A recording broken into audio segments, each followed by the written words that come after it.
Hello, welcome everyone to our podcast where we have renowned experts coming to us and have an enlightening and insightful conversations.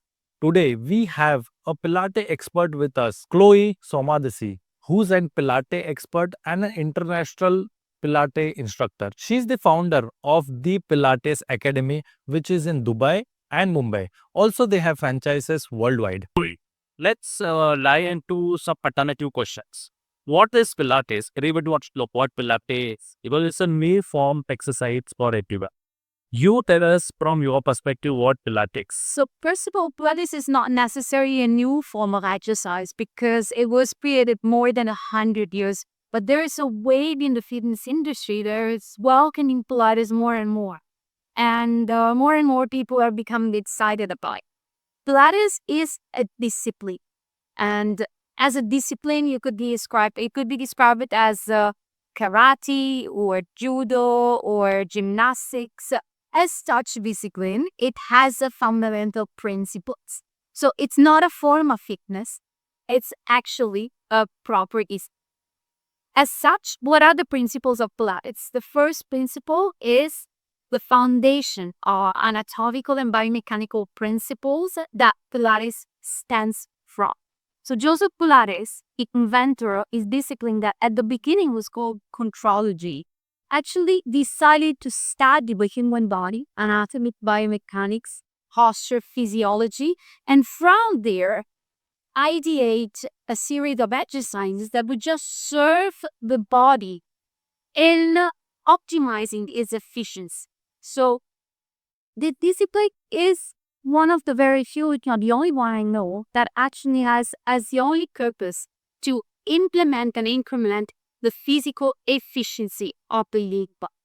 Together with that, another big principle of Pilates is improving proprioception. Proprioception is the ability that we have of sensing and feeling internal changes in the body and also the position of body instincts.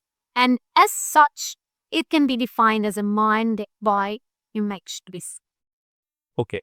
So when you say proprioception or let's say mind and body connection, how does Pilates connect your mind and soul? Wait, not the mind and the soul, the mind and the body. Of course, the soul resides in the body, but Pilates is not a discipline as much as yoga. I have been practicing Pilates for more than 25 years. I'm also an 800 hours yoga certified trainer, but I wouldn't talk in the Pilates discipline, I wouldn't talk about this. Pilates connects the brain at a scientific level to the body in terms of mobility, stability, and proprioception. So sensing and feeling internal changes that are happening at a physical level. We all know that through the physical level, we can highly influence the emotional level, the mental level, and the energetical level. But I wouldn't say that Pilates works at a soul level directly. Correct. So we know about mobility, we know about stability. What do you mean by proprioception? How do you feel that body is undergoing some changes? Can you just focus on that? Yes. So, for example, what we work in Pilates, we work specifically, one of our main goals is to, before creating mobility, is to create stability. And stability, we all know, happens at a very deep physical level through the muscles that are called stabilizers. Those are usually teeny tiny muscles. I'm trying to make it simple. Teeny tiny muscles that are stabilizing each joint. Now, when we join a fitness session, we generally tend to focus on mobilizers, the big external muscles like the quads, the pals, the biceps, the triceps, the lats, the six pack. Those are mobilizers. Pilates tends to focus on the stabilizers. Now, in order to feel the stability muscles, actually, Joseph Pilates used to say intention guides movement, right? So in Pilates, we focus a lot on images, on visualizations, so that those intentions are helping us activate some muscles of stability at the inside of our body that we would not necessarily sense and feel if we were not putting some attention and some intention into. So, so like you mentioned, there are a lot of fitness people who are towards Pilates. I see most of celebrities, they, nowadays, they had Pilates sessions. We see them going to Pilates school and classes and everything. What do you think is what major reason for everybody getting towards Pilates? What is that which drives interest there?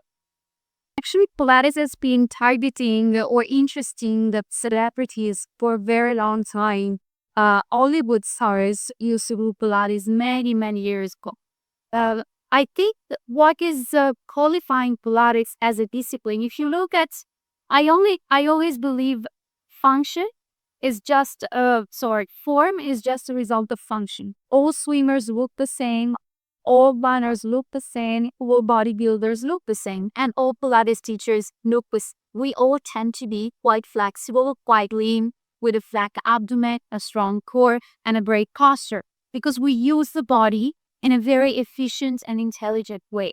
And we tend to develop muscles that are lean and long rather than buff. The fitness industry is more interested in concentric contractions of the muscles. We are a lot more interested in full range of motion, eccentric contractions, isometric holding of neutral positions of the joints. And that, as a result, is showing in a better posture, long neck, open shoulders, flat abdomen, toned glutes in the right, everything in the right place because it works well. And I believe that's a big plus for celebrity. So what we're trying to say here is that spine, let's say, because I have a spine surgeon or a spine. So spine, we have core, we have spine, we have these back muscles which hold everything together and are very vital important muscles. And when you work on them, you have good body language, you have good posture, and in turn you get a better posture. That's what like. Okay, so I want to ask you one more question is that let's say I've got a lot of patients coming to me. Okay, so who should I advise with Pilates? Which are the group of people, or let's say what kind of group of people should try Pilates, or will you think that everyone should do it? I am probably biased, but I think every single human being should do Pilates from the age of 13, 14, because that's when teenager develop the ability to focus on themselves and keep the focus for a certain amount of time so that they don't lose concentration because Pilates requires a lot of internal attention and presence. So if you start younger, you won't probably be able to reap off all the benefits of the discipline until my older client was 92. So everyone can safely join a Pilates session if the trainer is very well qualified. So you've got different trainers for younger age group and a older age group, or do you have same class for everyone? No, obviously we implement different kind of exercises for different uh population and different groups. So teenagers will have certain protocols, and if you're talking about spine, a lot of teenagers nowadays have massive spinal problems because of the technology. The posture is frightful. The neck is a disaster. Uh, they also have a lot of scoliosis. There's a lot of tendency of developing scoliosis, and because kids are more and more lazy, I'm sorry to say, but the spine is taking the toll on that. Obviously, we have pre and post the programs that are specific for pregnant women and for post-natal recovery. We have Pilates for elderly. We have post-injury protocols as well, and then everything in between. Okay. So whenever a patient comes to us with a back pain, so we usually deal with patients with back pain, neck pain, and whenever they come to us, we have skipped protocols of them for physiotherapy. So obviously, we refer them to physiotherapy. Like say once they get better and once they are the pain is gone, we also advise them to start Pilates or whatever they like. Most of our patients are doing Pilates, so we ask them to take Pilates. What is your thought about it? How is Pilates different from physiotherapy, or physiotherapy and Pilates are two different ones? So I am probably not the right person to ask this question because I feel the Pilates Academy is very, very strongly dedicated to scientific education. I come from a family of doctors as well. I've been working in clinics, and my approach to Pilates is extremely clinical, extremely rehabilitative, and that's what our programs are about. The Pilates Academy is a very strong in clinically oriented Pilates. So when we look at physical therapy and the way we do Pilates, teach Pilates, and perform Pilates, the two, the two categories can go hand in hand, and we basically work on two opposite sides of the coins, but with the same intention. What my sense is after many, many years of working hand in hand with physical therapists is physios know the theory, which is great, and they will have to apply protocols. But all of the physios who came to me for education always told me I'd never felt this in my body before. So my sense is physical therapists have amazing amount of knowledge when it comes to theoretical knowledge, but they don't use the body enough to understand how to guide people through movement. They don't move enough. My category, in return, has a great movement experience, but very often doesn't have enough scientific background. I mean, yes, we have anatomy in the programs, we have biomechanics posture analysis, but how many go on holiday and take an anatomy book like I do? How many of my colleagues? Many not, maybe not so many. So if physios were moving more and Pilates teachers were studying more, they could be the same thing. Okay. So many of my friends are physios. Okay. So they would want to know if they want to learn Pilates or if you want to explore Pilates, do you have any training sessions for that? Day training sessions for physio specifically? Listen, it's a great question. Our programs are so scientifically thorough that we tend to target physical therapists, multi-therapists, escorted therapists, therapists, um, athletes. That is the kind of population that we tend to target because the level of our education, and I don't want to sound arrogant, but I've been doing this for long enough to know that we're extremely, extremely serious about our scientific combinations. So most of the times we teach to physio things that they haven't even explored uh, in their education. Today itself, we had a physio leading the training after 5 days saying, I wish I had learned using university. So I want to say our specific programs are specifically oriented for sport professional and both professionals and rehab professionals. Okay. So coming to physical form of exercises, I think physio and Pilates, they go hand in hand. Physiotherapy is more of, science-based, evidence-based medicine where, they feel a lot of patients at all, but they would also want to explore Pilates side. So is there any training program or session which you guys conduct for physiotherapists? Actually, our academy is very scientifically based, and yes, our trainings are welcoming mostly physical therapists, sport professionals, massage therapists, athletes, anyone who is in the movement industry, but more at a clinical and medical level rather than fitness level. This is one of those places where we really try to distinguish our school from other schools that are more interested into the fitness world.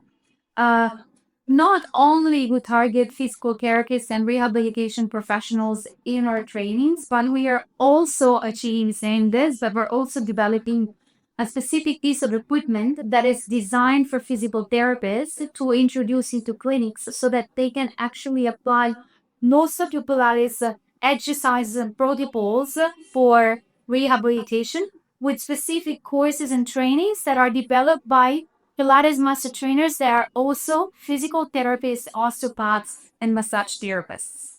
Great. So because we are into a lot of, we do a lot of spine, we treat spine problems. I think physios treat spine problems who want to focus on their core and strengthen their core, work on the stability, the mobility should definitely explore Pilates. I would love to put out it for your team specific training on spinal health.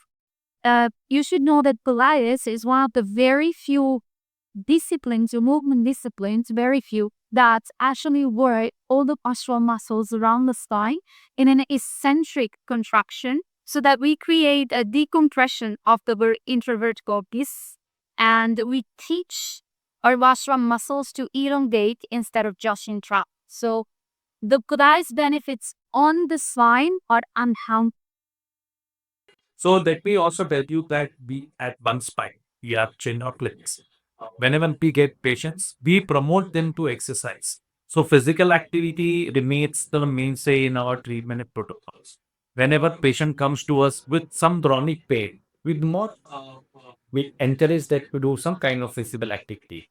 Let's say physiotherapy, Pilates, CrossFit, and all types of physical activities. Most of them they do Pilates, and whenever they come to us with the out that I had made Pilates and I had this specific idea.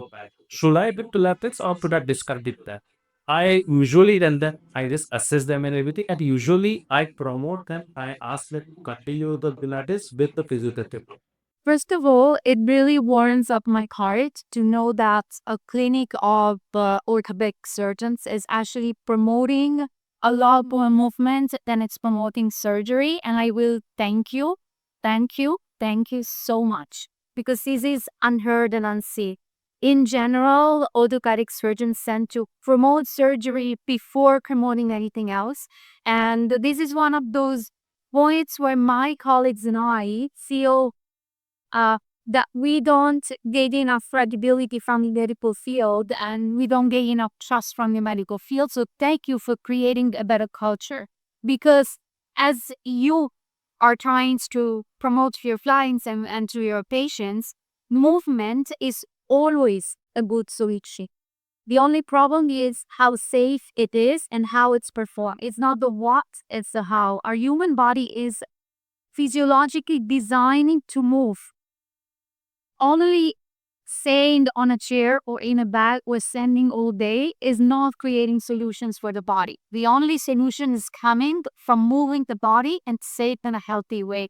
So I always, as you do, encourage clients to move as much as possible.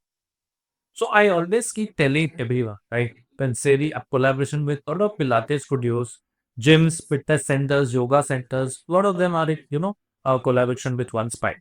And whenever they have problems, they're getting back to us. But what I feel is we should always have a multidisciplinary approach. We should have everybody should play their own role. Let's say if you have a Pilates academy, if somebody has a very back pain, or let's say the pain is radiating down the leg, you can ask them to take a opinion of a spine doctor. Okay, let's say after I assess him, after I get to know that it's nothing serious, if it's not sciatica, if it's not slip disc, then he may also continue Pilates. That's how we work on a multidisciplinary approach, or let's say everybody is involved in the treatment plan. The Pilates instructor, his gym instructors, the dietitians, the physios, and the doctors. We also have similar approach at the Pilates Academy. We have a network of professionals. We're based in Dubai. So we have a network of professionals that we trust and we know personally. There's no doctor fee or recommendations or anything like that. We don't work that way. And I want to say because unfortunately the medical field and our field sometimes at less integrity and look. And we strongly believed in going hand in hand with professionals who have different expertise than too. So we have a whole circle of women physios for pelvic floor dysfunctions, plain nipple assistance. We have physical therapists that are specialized on scar tissue release, for example, on internal organ massages. We have people working on for the sacral treatment, the orthopedic surgeon. We work with osteopaths. We work with naturopaths. So we believe strongly in holistic approach. We have nutritionists that we trust. So it's a journey supporting. Even we also have psychologists. I have a series of kinesiologists that work with my clients. So depending on what kind of support I cannot deliver to my clients, I'll send them to the people that I know personally, that I trust, that I've been personally. Otherwise, I can say I on. And in that case, I know that they're going to be supported and they're going to receive the best treatment. That's a very good point. That's a very valid point because let's say you spoke about a psychologist. Sometimes we have psychologists who are working for us, and whenever we speak about it, everybody like, why do you need a psychologist? You are a spine surgeon, you are a spine doctor. But but veteran patients come to us with neck pain, back pain, who all know they go through a trauma. They go through a cycle where they are depressed, and then they it is a vicious cycle, and they're not overcome. So it's a very good point. He should all together have a team approach towards autism. I would like to add something to what you said because it's something that is really close to my heart as a therapist. It is true we have daily habits that are not supporting our physical health. We sit too much, we drive too much, we don't sleep enough, we don't drink enough, we don't eat healthy, most of us don't. So there's a whole set of situations that are contributing to not having the best physical health when it comes to just the biomechanical aspects. But my observation, and I don't know if you agree with me, is that more and more in the latest years, people's mental health and emotional condition is dramatically decreasing their physical well-being. Obviously, we know that our emotional state, our mental state, our levels of stress are affecting the body. But what I'm observing is that our nervous system is completely compromised, and more, it's not even the postural problem anymore. It's not how we sit. It's that we're completely traumatized. We're freaking out for our future. We are stressed about financial situations, having children. The places are too noisy. We are struggling, and the bodies cannot move anymore. And 99% of the bodies that I see in my studio are not capable of moving anymore because of emotional reasons and because of our nervous system. So more and more we work with neurologists, and we even work with like breath work, breath therapy. We go into manuals, and we send out to trauma therapists because uh, I'm becoming a therapist more than a Pilates teacher. Very Your point is very valid. Right, physiological and psychological well-being is very important if we want to get better. Let's say if you patient to come to us to watch you get better, I tell them that need to be your psychology has to be taken care of. That's where the therapist and the psychologist take our picture, and they help them with that. So, speaking about the journey, let's go back and know how did this journey of Pilates start? How did you become a Pilates instructor? You have been training internationally also now. So, we want to know something about your journey as a Pilates. Okay, so to answer your question, I have been practicing Pilates with love and passion for more than 25 years. I actually started when I was 14, and I'm 40 now. I was born and raised in Italy. Well, my dad is Italian and Max French. I was always a very active child. When I was 14, I was one of those teenagers who was not really sure about how to feel about life, and my posture was really bad. So my mom heard about this discipline from the United States that had just arrived around the corner, and it was called Pilates. So she sent me to the studio, and I literally fell in love from the first session because of all of these equipment that you can use. And honestly, as teenager, I was so fascinated by learning more about my own body and to feel my body. This new body that was growing with me and that I was not really comfortable about. And the discipline really helped me. I started once a week and twice a week and pre-Nansky, and it became so addictive. Often we say Pilates is addictive because you literally feed your body with what it needs the most in terms of stability, mobility, and strength. So your body's like creating more. Your nervous system and literally says, breathe even more. And that's how many clients get sculpted to practice. That happened to me. I then stopped at university. I have a master degree in engineering, actually. I never stopped practicing Pilates. When I finished my master, I went to my dad and I said, Dad, I graduated cum laude, maximum grades and all of that. But I told my dad that actually what really makes me happy and what gives me a sense of purpose is Pilates. I want to teach.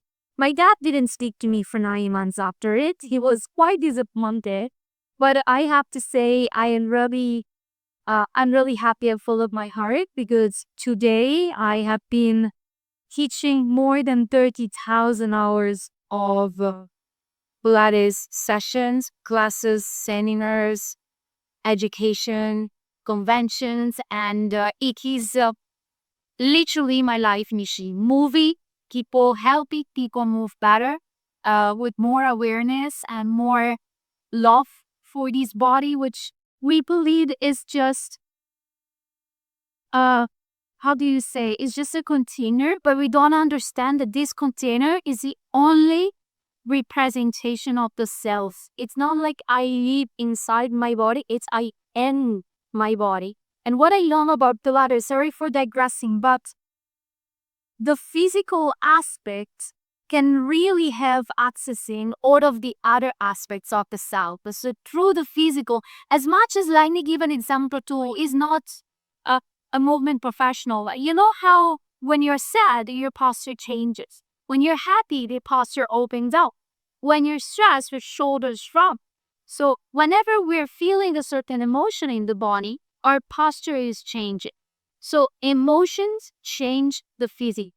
But it's not a one-way street. It's actually a two-way street. So if you change the emotion, you change the posture. But that's what, if you change the posture, you change the emotion. So through moving better, you feel happier, you feel more confident, you feel more caring and loving towards yourself. And I feel that we are in a generation where I think and therefore I am has completely messed up partially our perception of what well-being is, because I feel therefore I am and true, and the only way to feel is through the body, through our senses, through our feelings. So getting out of this mental well-being, constant mental well-being where we kind of lead here, and if we started to lead more here and here, we would definitely be happier. Wow, what a journey you started when you were 40. I must say, you still look 40. So let's get back to our topic. I just want to ask you few things about rehabilitation. So the rehab part, which is the most important part in our fraternity. Like spine surgeons, if they operate on someone, rehab has to be done. Rehab is the most important part in our spine surgery, or let's say post spine surgery care. So what do you feel about it? Do you have patient plans to have everyone spine surgery or any kind of orthopedic surgery, or let's say or any other form of surgery, and then you've taken a rehab part? 100% yes. It's literally our bread and butter. We take post-rehabilitation clients and patients on a daily basis. Um, so obviously we are not qualified for post-surgery rehabilitation. So we always recommend our patients to undergo corporal physical therapy protocols before coming to us. What I've noticed, and I hope I'm not accepting by saying this, is post-surgery rehabilitation is very often uh, very targeted to only specifically the area that has been interested by its surgery. And I've just undergone hand surgery and knee surgery, and oral pie rehabilitation to the physios have been specifically targeting that area. But especially when you're working on the spine, but also on the knees, on the hips, what happens is that, as you know, one scar is like a little stitch on a shirt. If you have a stitch of a shirt here, it's gonna pull everywhere. So one scar is gonna influence the entire rest of the body and the balance at a fascial level and at a muscular level, at a level of blood circulation and lymphatic circulation. There's so much that is, I don't want to say compromised, but to a certain extent compromised. Plus, let alone the emotional level of undergoing with surgery, seeing scars over your body, and so on and so forth. So, what we do specifically at the Pilates Academy, I don't want to talk forever Pilates teacher because I don't think that's the case. So, what we do is we literally take donation and we look at the bigger picture. We assess posture at a much broader level. If you're coming with shoulder surgery, I look at your feet. I look at your ankles. I look at your wrists, at your fingers. We work literally from fingers to toes to the tip of the ears. We look at jaw. We look at the nervous system. We use more drills. Part of my team is certified in neuroscience. So he really look at the body at 360 degrees. Unfortunately, in the Pilates industry, a lot of people is committed to a clinical approach and is saying the Pilates discipline very seriously, as I do, not just as Pilates, but as movement science. But many Pilates trainers are tending at some Pilates schools as well, are tending to dilute the discipline into a fitness practice. And I noticed that more and more, we have a school, more and more trainers don't want to take anatomy certification before becoming a Pilates journey and becoming Pilates professionals. They're not interested in biomechanics and posture.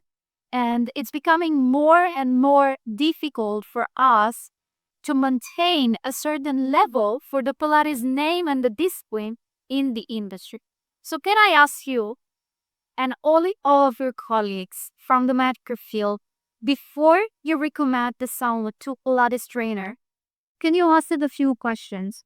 Like, what is the diaphragm? And whether the diaphragm is contracting or releasing when you inhale and you exhale. What are the back muscles called? All of the layers. Yes. And how many layers of abdominal muscles we can categorize if you want, and what they are. If they cannot answer to these three questions, can you please not recommend Kiko to them? So that's definitely is a problem right now. So the last patient I was speaking to. So what happens is people when they have some problem, they just blindly follow or go to some therapist or let's say some doctors. I recommend people who have a scientific approach toward their problem. I talk about our faith, then I'll come back to yours.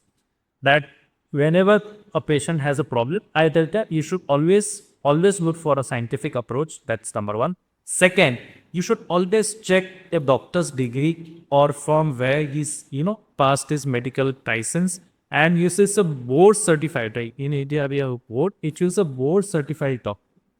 And third, if he's giving quick fixes, or let's say if he's giving over promising you, then you should stay away from the doctor. So whenever same thing goes with the Pilates instructors, whenever you want to become a Pilates instructor or let's say some fitness instructor, it is very important to know the anatomy. The anatomy, the working of our muscles. Again, we're saying this. Thank you so much. Can you hear that? Please listen. So it is very important for a fitness trainer to know all these things. Without knowing them, just practicing Pilates for just doing some fitness just entering fitness industry is not going to help. Like we already discussed, it is not only about a specific part, it's about the overall well-being of a person, the overall perspective of it. And whenever we recommend a patient to a therapist or let's say instructor, we usually think that he already knows some basic rules of it and then we trust them.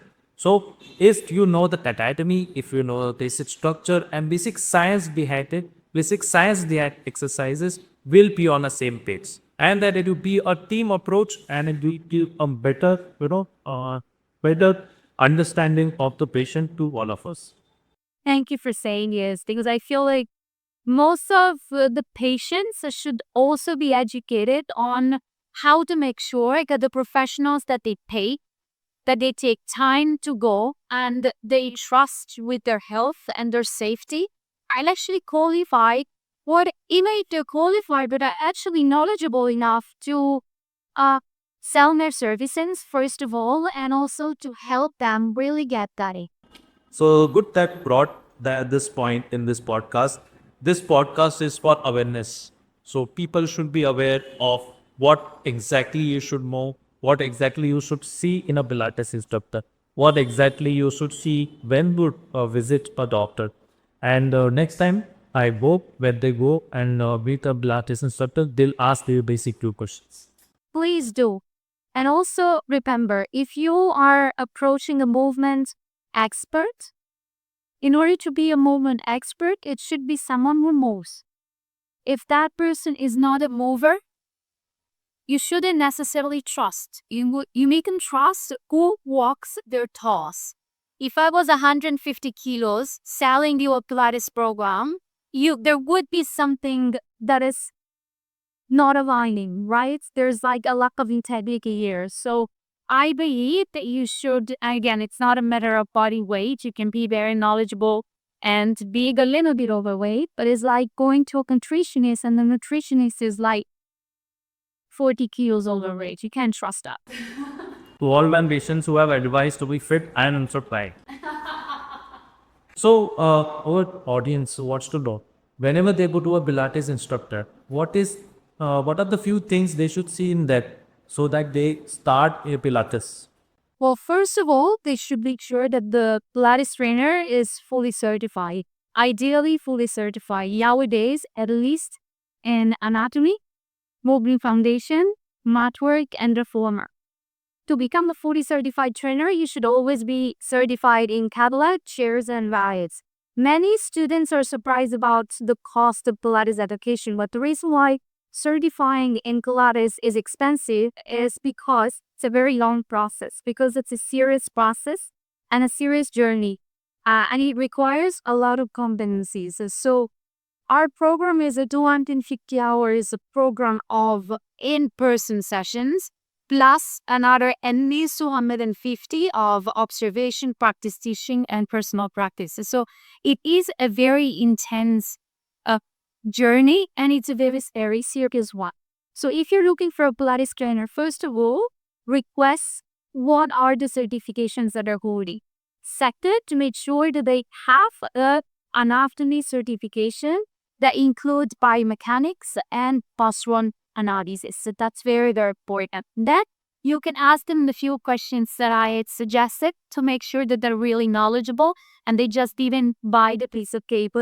And if you really want the best is look for a fully certified trainer, which is again certified in mat work, anatomy, mat work, reformer, headlock, chair, and barrels. That's a real Pilates teacher.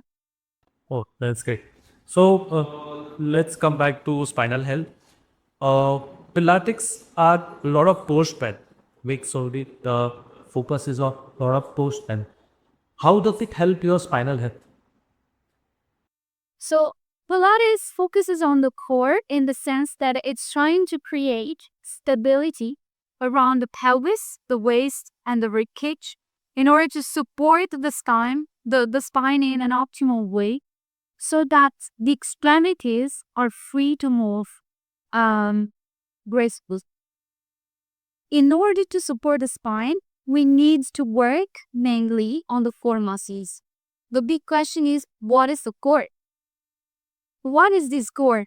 The core is a unit of strength and support that is composed of your pelvic floor, your diaphragm, your abdominal muscles, specifically the three deepest layers, transverse abdominis, internal and external legs. So your six pack is nominally and scientifically not part of your core. And your deep posterior muscles, of which multifidi, rotatorus, erector spinae to a certain extent. That is a report. All of the muscles that compose the core are the muscles that survive the vertebral column. The goal or the objective of a healthy core is support the vertebral column, which is such a delicate structure and such an important one because it's actually protecting our spinal cord. If you break your spine, right, surgeon, it's a big deal. Yes. So all of those muscles have the main role of strengthening around your vertebral column to allow optimal mobility through optimal stability by providing optimal stability as well. Okay. Said that, I want you to answer one more question, which is how does Pilates help with back pain? So we already discussed this scientifically also, and we've come on a very good consensus. I really want you to tell our audience that how does Pilates help in back pain? So back pain can be due to several causes. One might be intervertebral disc compression. So it's the discs between your vertebrae are actually compressed by gravity.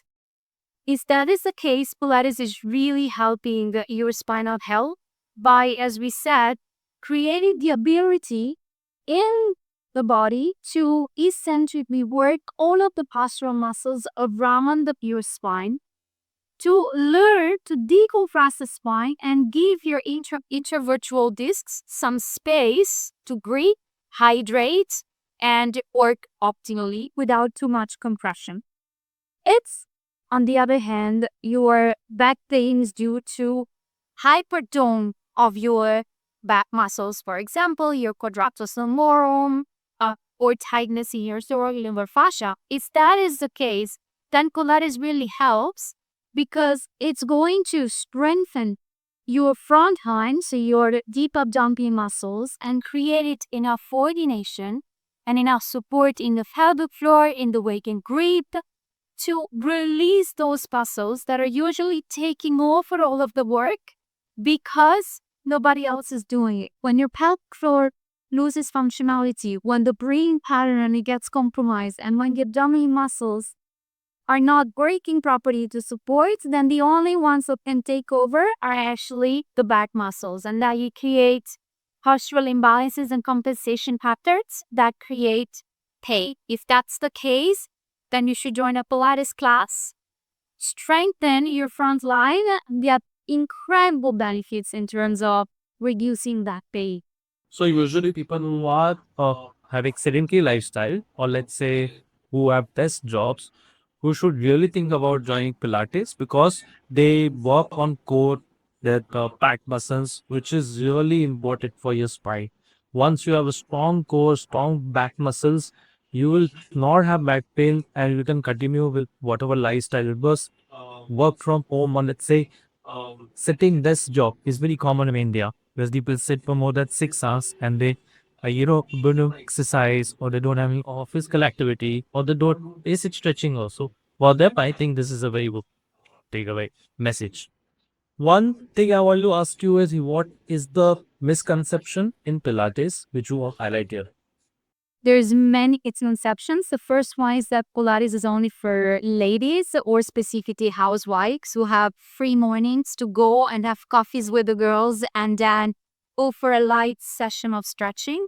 That could not be more wrong. First of all, Pilates was developed by men for men. So, David Ormond Joseph Pilates was an athlete, a boxer, a martial art athletes, and he developed his discipline. And you might not know this, but it was actually called to train the agents in Scotland Yard because of how effective his workout routine was on men.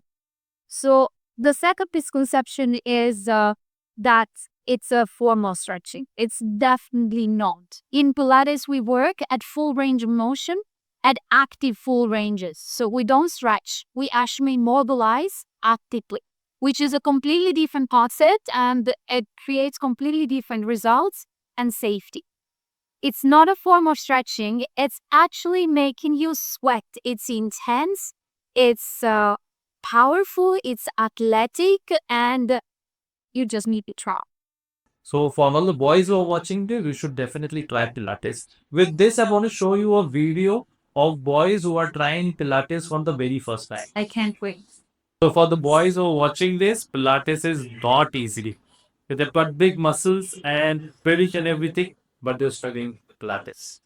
Well, the fitness industry really targets and trains big mobilizers and completely neglects the those small stabilizing muscles within the body. And this is a result of it, that you become less flexible and you also are a lot more prone to injury, because if your stabilizers are not working, what that means is that your bones at the joints level are not actually stabilized, so the joints have a certain level of mobility uh, that is not that is not allowing. How can I say this better?